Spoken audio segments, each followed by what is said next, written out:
What do you think you're most known for? Your acting, your music, or the controversy that surrounds you? My big mouth. My big mouth. I got a big mouth. Can't help it. I talk from my heart. I'm real. You know what I'm saying? Whatever comes, comes. But my controversy probably. And it's not my fault. I'm trying to find my way in the world. You know, I'm trying to be somebody instead of just make money off everybody. You know what I'm saying? And so I go down paths that haven't been traveled before, and I usually mess up. Society is doing is leeching off the ghetto. They use the ghetto for their pain, for their sorrow, for their culture, for their music, for their happiness, for their movies, to talk about boys in the hood. You know what I'm saying? I don't want to be another I don't want to be 50 years old at a BET We Shall Overcome Achievement Awards. You know what I'm saying? Not me. You know, I want when they see me, they know that every day when I'm breathing, it's for us to go farther. You know, every time I speak, I want the truth to come out. You know what I'm saying? Every time I speak, I want to shiver. You know, I don't want them to be like, they know what I'm going to say because it's polite. They know what I'm going to say. And even if I get in trouble, you know what I'm saying? Ain't that what we're supposed to do? I'm not saying I'm going to rule the world or I'm going to change the world, but I guarantee that I will spark the brain that will change the world. And that's our job, is to spark somebody else watching us. We might not be the ones, but let's not be selfish, and because we're not going to change the world, let's not talk about how we should change it. I don't know how to change it, but I know if I keep talking about how dirty it is out here, somebody going to clean it up. Money right. Tupac told me back in the days, you know, you had to get your money right, and then you go to war. So I'm going to war. You just get used to getting screwed by the Jewish media. And I'm saying, y'all done poked the bear too long. I went on the Amazon Prime. I was like, you know what, let me see if there are any documentaries on Yahweh. So went in the search bar, typed in Yahweh, that came up. Went out and shared it on my platform. That was my night. In terms of the backlash, or what people call it, we're in 2022. History is not supposed to be hidden from anybody. And I'm not a divisive person when it comes to religion.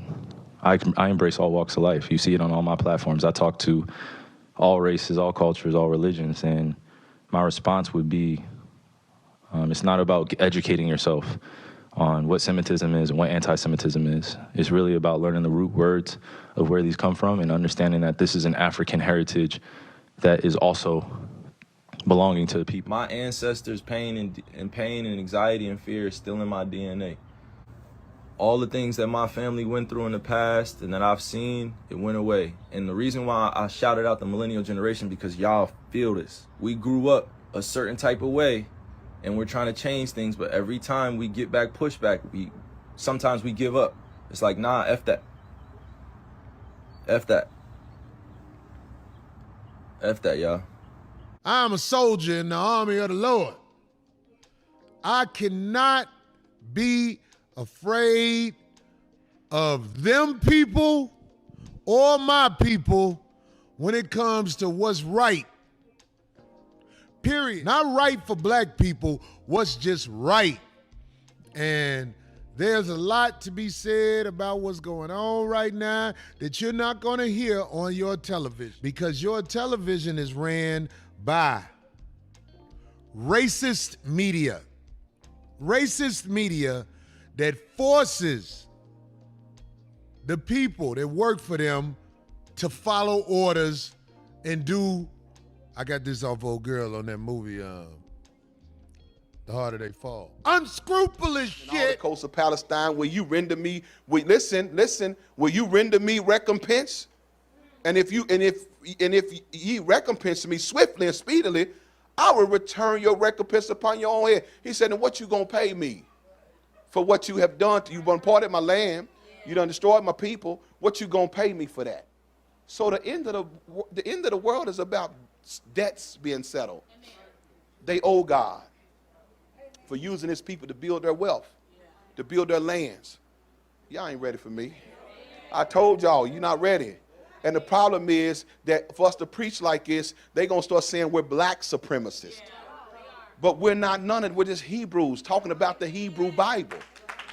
The problem is that the truth, listen, the truth sounds racist. What they're trying to do now is turn it back on you and tell you that but if you study in the truth that you are now reverse racist.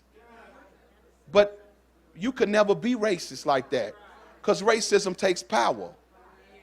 That means Racism is economic power. You can be prejudiced. You can like somebody because of the skin or whatever, but you can't be racist. Because racism means you have the power to deny.